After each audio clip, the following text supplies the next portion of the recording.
I do see color because I believe if you don't see color, you can't see racism. And whatever happens, black, white, disabled person, I've always, even someone with disabilities, I always, for the most part, people are like, when they're young, they kind of make the spot hot. Younger people know what that means. But what I would say is, no, I want you to be able to go up to those people and really understand those people. So it goes back to whatever it is, black, white, yellow, it really doesn't matter, but it does matter so we can try to fix the problem. Americans still have a problem with race. Notice I put race in quotes because it's a social construct. So you have this battle waging between those in the colorblind camp and those in the anti-racist camp. And so the latest battle that was drawn was over the recently hired head coach of the New England Patriots, Jerrod Mayo, who's a black man. A reporter asked him a question regarding how does it feel to be a black head coach. And this is what Jerrod Mayo had to say. I do see color because I believe if you don't see color, you can't see racism. And whatever happens, black, white, disabled person, I've always, even someone with disabilities, I always, for the most part, people are like, when they're young, they kind of make the spot hot. Younger people know what that means. But what I would say is, no, I want you to be able to go up to those people and really understand those people. So it goes back to whatever it is, black, white, yellow, it really doesn't matter, but it does matter so we can try to fix the problem. Now, depending upon what side that you fall on, either the colorblind side or the anti-racist side, this answer by Jerrod Mayo was either criticized or welcomed. First up, you have Charlie Kirk on the colorblind side. This is what he tweeted in response to Jerrod Mayo's video.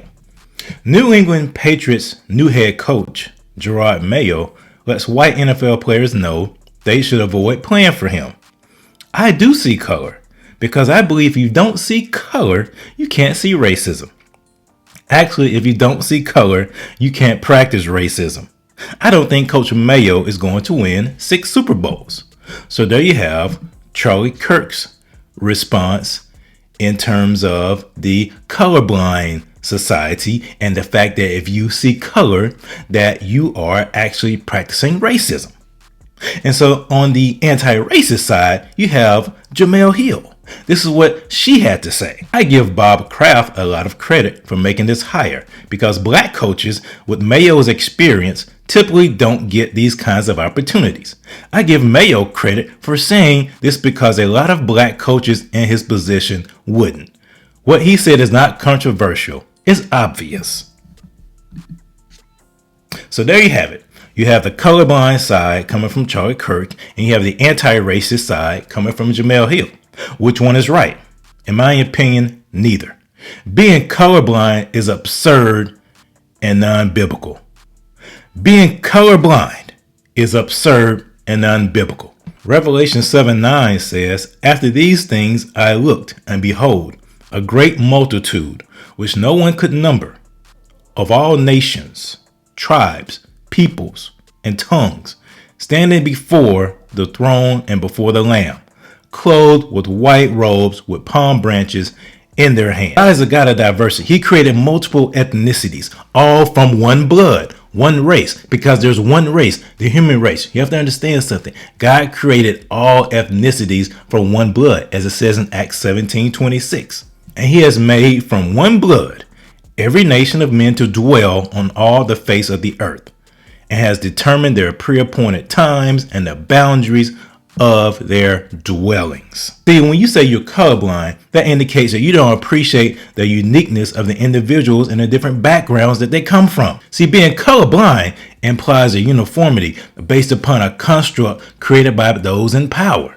See, people in power create these constructs that they want people that are not empowered to follow. And when you say that you are colorblind, you're implying that you are creating a construct, a uniformity that those who are not quote unquote in your camp must follow in order to get into your camp. That is not the basis for a more just society. It's not. Yet, on the other hand, if you see race in everything that you do, that's not a path to lasting success either. That's a path to victimhood that creates a victim mindset. This is the type of thinking that keeps people in bondage. But yet, as believers in Christ, I'm speaking to believers, if you believe in Christ, you have freedom. Christ has set you free. Stand fast in the liberty where Christ has set you free. As it says in John 8:36. Therefore, if the Son makes you free, you shall be free indeed.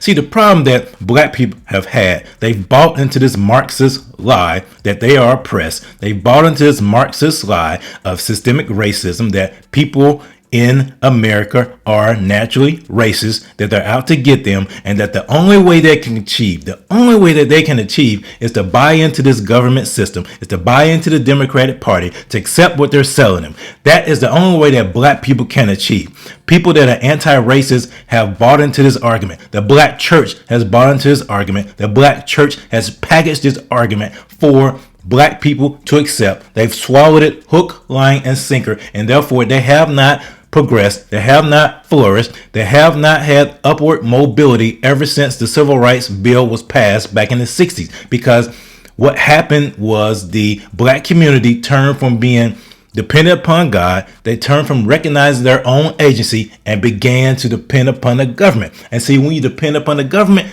has the power to limit you, because you have to understand something.